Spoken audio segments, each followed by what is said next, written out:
আসসালামু আলাইকুম। আশা করি সবাই ভালো আছেন। আজকে তিন দিন ধরে দেখতেছি খবরে কোটা নিয়ে যে আন্দোলনগুলো করতেছে। সরকারে এটা মিট করতে পারতো। সরকারে কি আসছে, সরকারের এমপি মন্ত্রী লাগাই দিছে সন্ত্রাস নামা দিছে মারামারি করবার লাগে, গ্যাঞ্জাম বাড়াবার লাগে। এখন গ্যাঞ্জাম লাগছে, মনে হচ্ছে ছাত্ররা ফলা যাইব বই।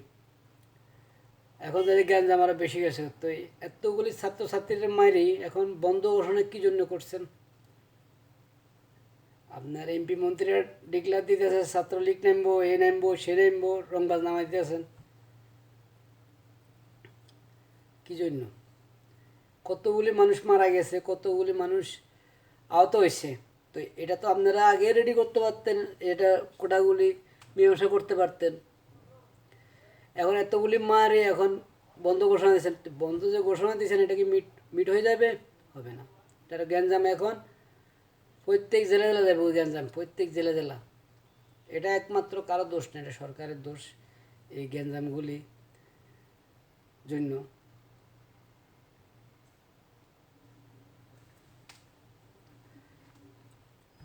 কতগুলি লোক মারছেন, কতগুলি লোক আহত হয়েছে।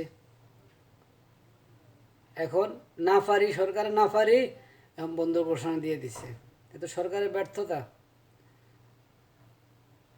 সরকারে এই লোকগুলির কন্ট্রোল করতে পারেনি, এটা সরকারের ব্যর্থতা। এখন ওই লোকগুলির মারছে না, মারে এখন বন্ধ ঘোষণা দিয়ে দিয়েছেন। তো খোলার আগে আপনারা দেখতেন মিট মিট করতে পারেন কি না, এটা তো পারলেন না মিট করতে। আর আপনারা সন্ত্রাস লাগাই দিয়েছেন ছাত্রগুলি মারবার লাগে।